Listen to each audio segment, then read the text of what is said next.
Velkommen. Welcome. Bienvenue. I'm going to speak English today because we have students here that are speaking English and not so much Swedish. So I will try my best to give a lecture here in English about what? Welcome. It's a lecture about to sing, to play, to act, and to dance with soul and spirit and thought. Well, a lecture 45 minutes about that, and then you can go out of this room and do all these things. So, of course not. So I will go take you through some key concepts that maybe can be inspiring to know something about, to get there, to release the spirit in things. It can take a lifetime to do, but it's wonderful to have this vision. The first concept is wonder. You have to be wondering. The master of wonder is William Shakespeare. And there is, I want to quote a sentence from the last play that Shakespeare wrote, The Tempest. He wrote it 1610, The Tempest. And it's a scene from Act 5 where Miranda, she's a daughter of Prospero, he was former king in Naples. Now he's living in an island. And Miranda, she's 16 years old and she has never seen a man. She has seen her father, but that's not a man. And suddenly comes a group of men, and in the middle of this group is the wonderful young man. She falls in love with him, and she says, "Oh, wonder, how many goodly creatures are there here. Oh, how beauteous mankind is. Oh, brave new world that has such people in it."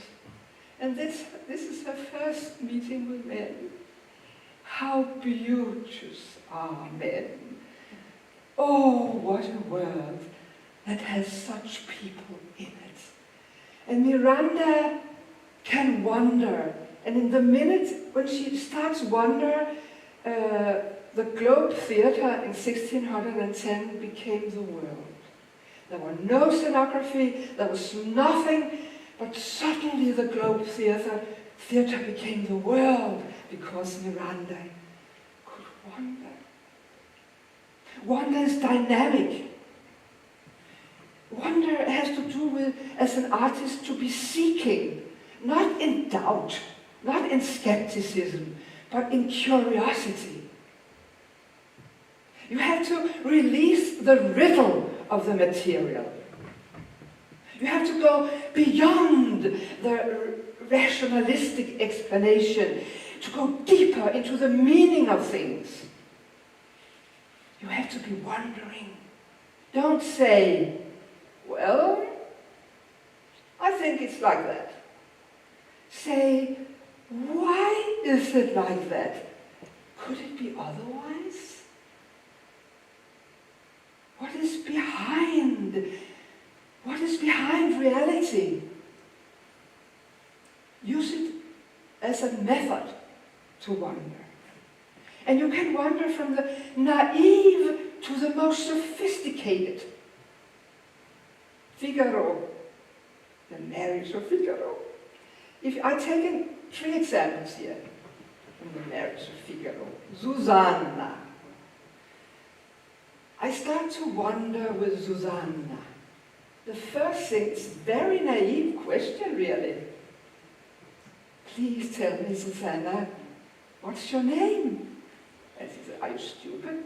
You just said it, I'm Susanna. And then I start to wonder, what does Susanna mean? It means lily. She's a flower lily. And then I go on wondering, I take my books about symbols and I start to study what is lily. It symbolizes beauty. It symbolizes the capacity of love. It symbolizes peace, and most interesting maybe, rebirth.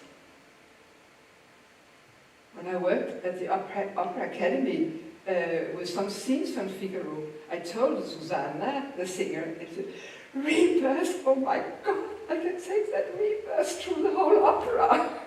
Oh, I'm going to be the bride of Figaro. Don't take my rebirth from me. Count. Cherubino. It's an angel. It's the second highest angel. Then I start to wonder. I look at paintings. Oh, how does Cherubino enter a room? Does Cherubino enter a room? Okay, I'm Cherubino, I'm a little childish. No, Cherubino has wings when he comes into the room.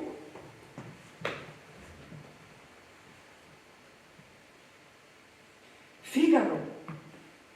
Figaro, fils de Charon. That is Charon. It's the seaman who rows the dead people to Hades. Fils de Charon. Okay, what a kind of trickster is Figaro. Has he a darkness in him? Of course, he wants to behead the count. He is fils de Charon, the son of the salesman of death. Do you think I'm too much? Yes, you're too much. No, you can never be too much in wondering. Never, ever. And have the courage to be naive. Please, never forget the child in you. Once I'm also teaching actors, and I've been doing that for 36 years. And some years ago, I was teaching a young actor in an Ibsen play. Not very often played. It's called Rosmersholm. It's about a woman. She becomes a demon because she's so passionate and she cannot live out her passion, and therefore she becomes a demon. She's really interesting, wicked. I like her. So this student actress, she asked me, I know her name, she's called Rebecca. That is a Bible name. And then she came to me and said, but I don't understand why she's called Rebecca West with a W. Yeah. And I said, well, I don't know. I will start to wonder. And I looked into books of dramaturgy, and a Norwegian dramaturg, Jørgen Haugen, has written and studied that. He was also wondering. The last woman burned in England as a witch was called Rebecca West. And you know, I had done such a long explanation for this student, and I said, you know, you are named after the last woman that was burned as a witch. And she said, thank you, you don't have to say anything more. It's fantastic, I can act this role. Of course, she couldn't act that role, but I took my papers and I was a little frustrated because I worked overnight. But it's also important sometimes to shut up. Yes, really to shut up. So, but she got hold of it. Stine Stengade is now a very famous Danish actress. So she started wondering, and we wondered together, and of course we were wondering more around the character for many whole months. This word, wondering, it's old Norse word. I think, is it Icelandic? Undra? There is the source. The whole source is there, sitting there. It's Undra, the Undra people. Yes. So it has something to do with finding the reality miraculous somehow. Yes. And again, well, can you find this room miraculous? Yes, you have to find it. You have to search for the miracle in this room. Don't come in, okay, it's a black box. I sit down. It's a black box. What possibilities is here? We have seen a fantastic opera in here. This room was absolutely another room because the singers and the composer was wandering in this room and questioning the whole way we treat people in the world that are disturbed. Well, I could say many things about that interesting opera, but Undra. You know what I do once a year? Yes! We know each other. I really do it still. What I take the manuscript of Hamlet, written 1601 by Shakespeare. It was really in the center of the Renaissance, and Shakespeare was, you know all Hamlet. If you don't know it, you have to read it, maybe not once a year. That's maybe a little too much. But what happens when you take it down the bookshelf? It's not the same play. During that year, it's another play. I really mean it. Big classics, they rewrite themselves. It's like Figaro, it's like Skog and Sober and all that. Everything is rewriting itself. And I start with the first sentence. The first sentence in Hamlet is Bernardo. Who's there? Who's there? And Francisco, nay, answer me. Stand and unfold yourself. This is a fantastic start of a play. Who? Identity? Unfold yourself. The whole play is about unfolding yourself. It's the time where the individuum was born. So the whole play is about, this year when I read it, it's about unfolding. Hamlet is unfolding himself. Ophelia tries to open up as a flower, but she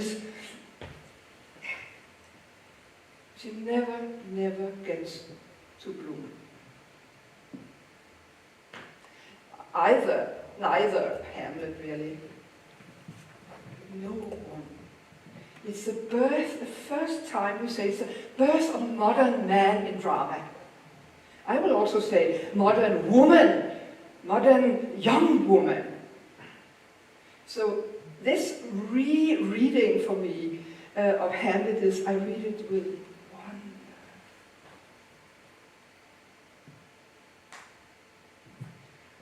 Next chapter. Inspiration. We have so short time now in theater and in opera rehearsal time. Really, it gets lesser and lesser and lesser. You have professionally to inspire yourself. You cannot just wait for a director coming and giving you a lot of books and really guiding you. You have professionally to work with a method to inspire yourself. And inspire yourself. What is inspirare? It's to breathe in. And if you don't breathe, you cannot breathe out. And we are talking so much about breathing. Of course, you are singers and pianists, and it's the same for both of you. You have to breathe with the whole body and with your back also, and many more things on your body has to breathe. So breathe in, go to museums, concerts, not only singing concerts and pianist concerts, but all kinds of concerts, and in many genres. Read, listen to podcasts. I'm a new podcast enthusiast. Very late began, but now I'm really listening. And go into dialogue with others. Dialogos, it's a Greek term. Dialogos, it means two people thinking. Dia, two, logos, two thoughts. And two thoughts, well, better than one thought. And I have the joy of teaching now with my sister-in-law, Gita Maria, and I love it because we are two thoughts in a room. It's so inspiring. So, if you work with this inspiration, you have a chance to release your creativity. I had a student at the Opera Academy, Martin Hatlo, and sometimes he telephoned me, and in the middle of the lessons at the Opera Academy, of course, he followed the lessons. But he had some hours, and then he phoned me. Oh, Mette, jeg står på glyptoteket. And I go, oh, are you there? I told you have lessons. Yes, I have lessons, but now I'm going around looking at the Impressionist paintings, and I'm doing scenes from La Bohème. And I love it, really. And he works so much still with pictures and inspiration. So this makes you focus on the material if you do that, and not on yourself. And I must quote a famous sentence by Constantine Stanislavski. He was a Russian director, and he was also a big, very great actor. And he has made this provocative sentence, I think. Love art in yourself, not yourself in art. Did you get it? Mm-hmm. I can tell you, if you focus on the material, it will release you. I know it's difficult, but it's nevertheless the right thing I said. Homer in the Odyssey, practice in Odyssey. Homer in Odyssey, chapter 22, defines inspiration through a poet that says, I can only write when God gives me the thoughts in my heart. Aristotle calls inspiration a sort of ecstasy. You're not the victim of that ecstasy, but your soul is getting warm and elastic. Again, about breathing, and Plato is the most beautiful definition. Plato says, inspiration is the eros of the soul. I know maybe you think, oh, it's little fluffy things, but if you really sit down and think around this, it's very, very deep things. Eros is life drive. Thanatos is death drive. So what Plato says, the eros of the soul, that art releases the joy, the feeling of joy in you, even if it's, for example, death that you are singing about. Before I leave inspiration, the antique times, and I love the antique times. I love it. I think I've been a Greek before, somehow, I don't know, I just love it. So, they have a story that is 9 women, muses, muser in Danish, daughters of inspiration, you could say. For music, for tragedy, for painting. And these muses, they have, of course, parents. When I was young and studying that, I was just writing down 9 muses and and I was not wondering at all. But the older I get, the less I know. So I am wondering more than ever, because the less I know. And these muses are daughters. One explanation is their mother was Mnemosyne, that is the goddess of remembrance. And the father was, of course, Jupiter. Yeah, he's a Don Giovanni. He's always children everywhere. So we have in a part of inspiration, when you are inspired, you can look back, remembrance. Another explanation is that they are daughters of Venus, Aphrodite, and Ares, the god of war. So also you get a strength in inspiration, and you get hold of kind of beauty. So this is keywords for inspiration that the old Greek people knew. Chapter 3. I promised to finish this before you buy. That's why. Imagination is about chapter 3 is about imagination. Shakespeare, and I always talk about Shakespeare. Okay, Verdi also talked about Shakespeare always. Shakespeare says about imagination, he calls it the brightest heaven of invention. H.C. Andersen, a genius fairy tale author, of course he really mastered imagination, has said, and I tried to translate that from a rather complicated Danish. Andersen says about imagination, imagination, that wonderful flower, unfolded itself in my heart, and I heard and I saw a greater nature around me. Imagination, the best angel of life, brings us by magic to a paradise in the desert. It lifts us on its strong arms over the deepest gulf, over the highest mountain, into the heaven of God. He was religious. I would maybe say into the heaven of spirit. Imagination was often a friend for Andersen. Sometimes it could haunt him, I must say. This is a very positive way of saying it. But imagination can sometimes haunt us. And if you look at pictures by Goya, the Spanish painter, you can see how he's haunted by his imagination. So that's also a story about imagination. It's a more dark story. But I don't want to be dark today. I want to be joyful.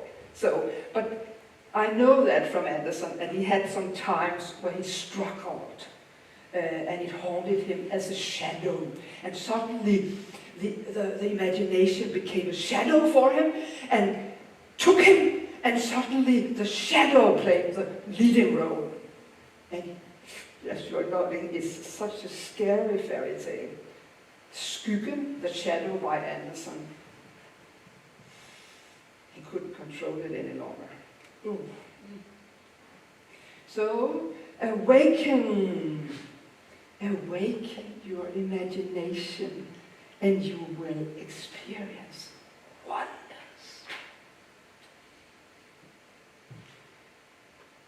Well, I'm a dramaturg. I'm teaching dramaturgy at the Opera Academy. I have been teaching many years at the theatre school and the conservatory. So, do I always talk like this when I'm teaching dramaturgy? And sometimes I'm very precise. I'm talking structure, and and I look into my book I've written, and all these things. And I make the students ask themselves, we have already talked a little about it, what is the title of the drama? What is the title of the monologue or the song? It's really worth thinking about. What is the theme? What is the pillar? It means pillar, theme. The pillar that holds up the whole building. What is the theme? What is the main theme? What is the side themes? The same in a song. Same questions. Where are the turning points? Where come new thoughts in a song? A song is not just a song. There are new thoughts. It's moving. It's dynamic. You find the words in the song when you sing it, course you know it as an artist, but you have to invent them in the moment.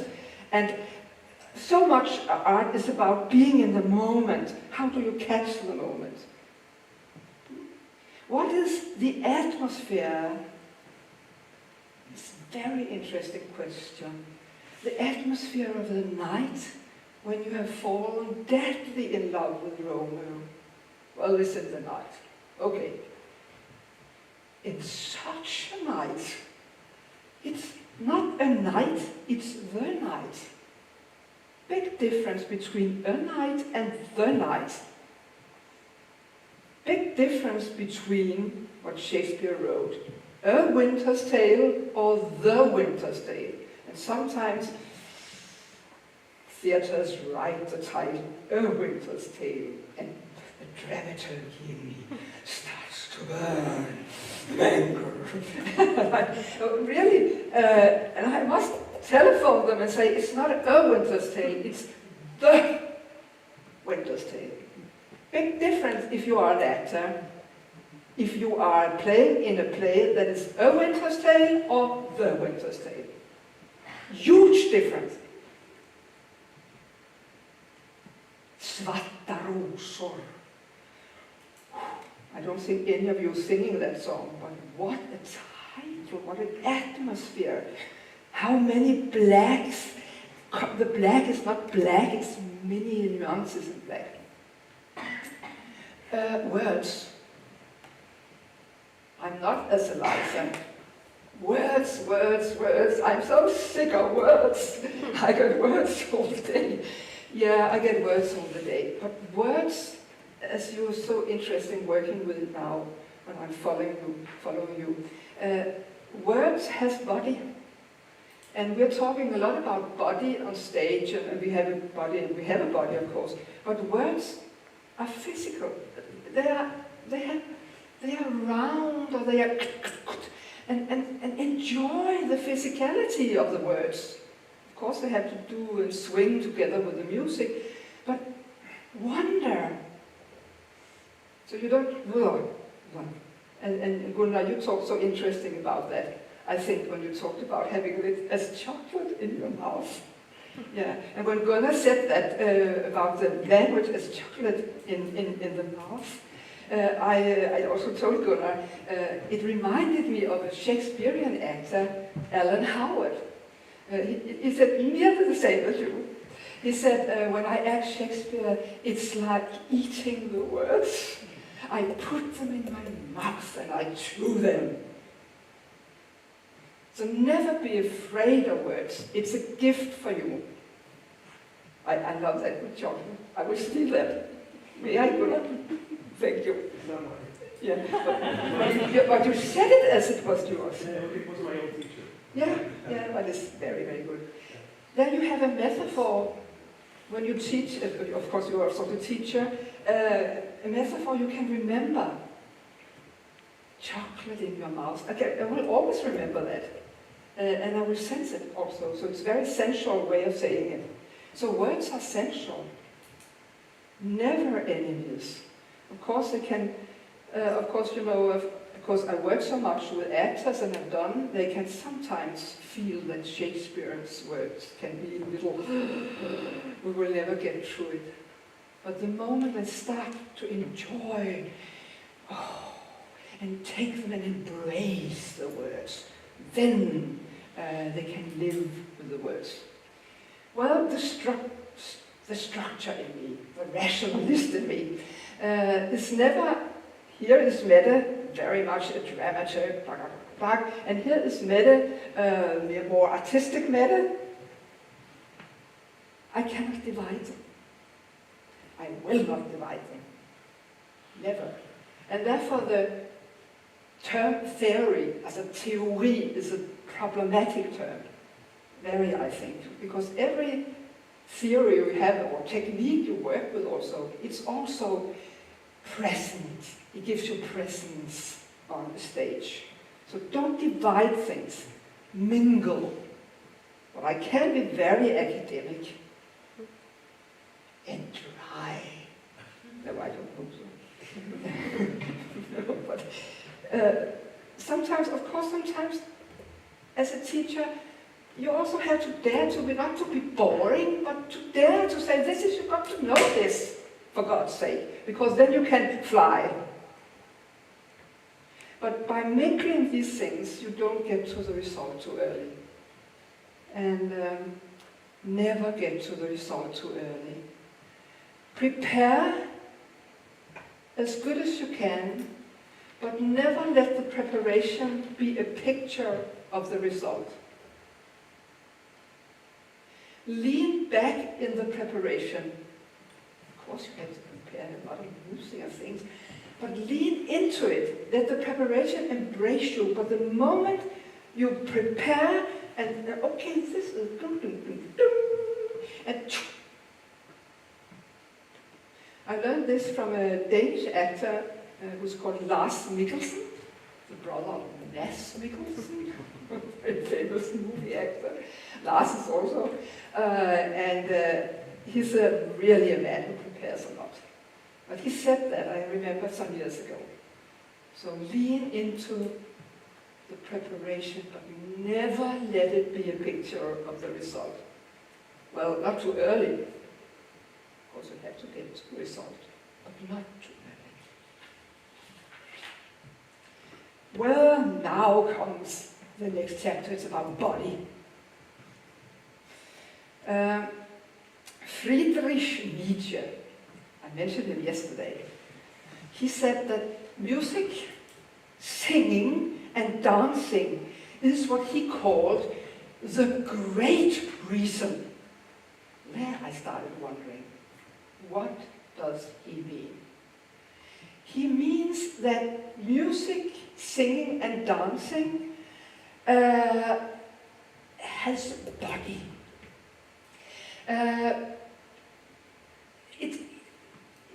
The body has a chance to be free through music, singing, and dancing.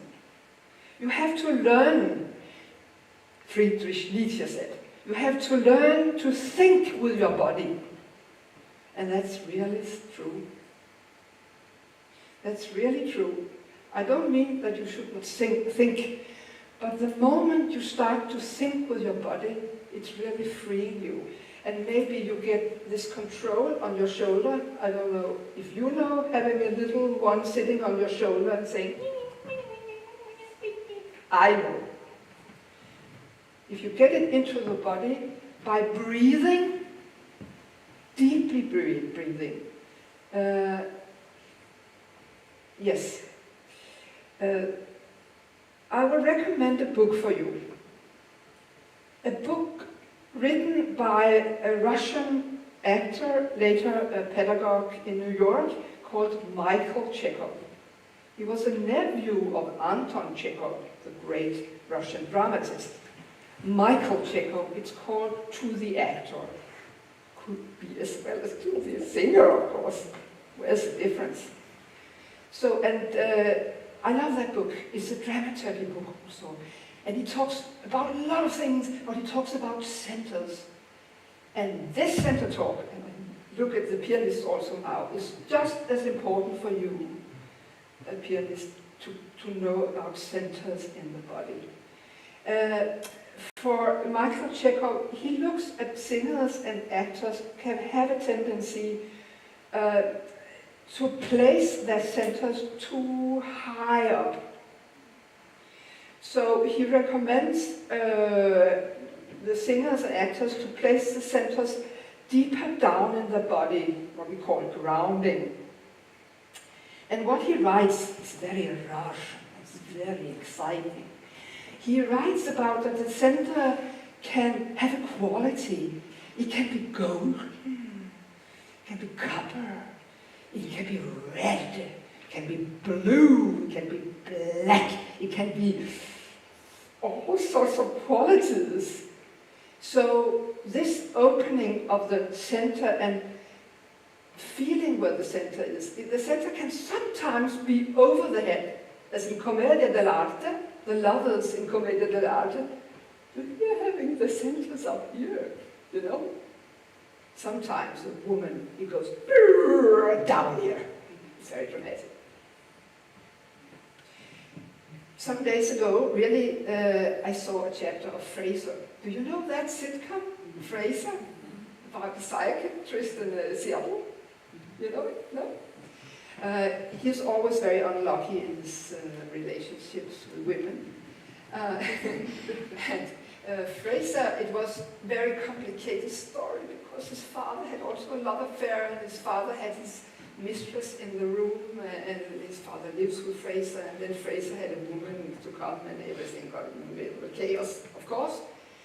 And I was sitting there, I never looked at Fraser that way before. I think it was because I was preparing this. It has more fast tempo than usual in Fraser. And it got more and more and more fast, and more and more and more fast. And I said, what is happening here? It was acrobatic with the bodies, nearly grotesque body acting, but also realistic. How could that be? How can you be so grotesque and so realistic at the same time? Wow, what did they do? They were knowing the situation. And please, when you work, always ask yourself, what is the situation? Maybe that's where you should start. And I'm talking to all of you. You are all storytellers sitting here. And you are telling the stories together, the pianist and the singer. Sometimes it's a pianist who starts once upon a time, and the singer says, okay, I'm going to sing. Do you want me to do that? Okay, I will sing. And the pianist says, yes, go on, sing now, for God's sake. So this storytelling, the actors, I don't know the actors, of course, but it was so playful, and there was so much knowledge in it. Fraser acting. There was so much timing. They enjoyed unfolding their bodies.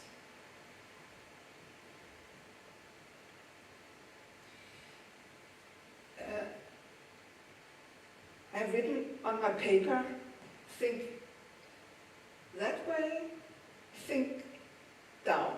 Think that way, think that way. So you embrace the room with your body. Don't think with your front only. And sometimes, I must say, it's a little, not with the pianist because they are with the piano, but sometimes singers come and they place themselves like this. And when you place yourself like this, you have only this perspective. If you just work with a little diagonal, new lines in the room starts. It's a secret, but it's not difficult. It's very elementary. Everything is really elementary. 5 minutes left. I have a poem. I've written, as yesterday, I have written a poem in Danish. I call it Huskedikt. You have to remember this poem. But it's a poem that tries to concentrate what I've told you about. When I wander, I open my mind for an insecurity of a kind. If you dare the process of seeking, you can be sure that the riddles are speaking. Are speaking in deeper levels, creative, inspiring, and suddenly nothing is tiring. And trusting imagination without skepticism and hesitation, then you can build castles for kings and for fairies. You can swim as a fish. You can be Pan or even a canary.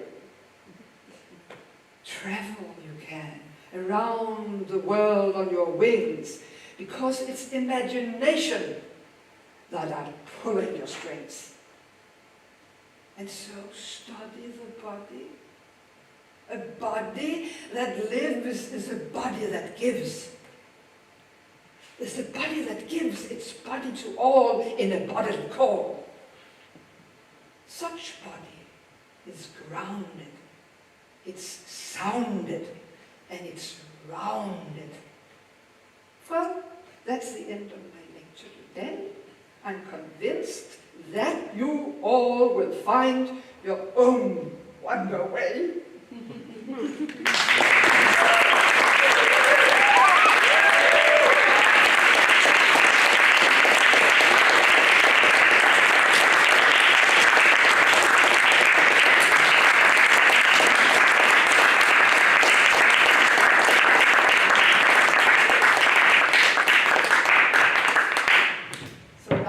Time to breathe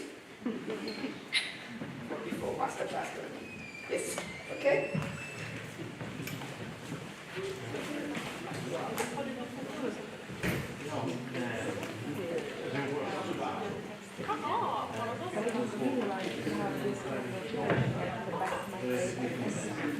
Oh,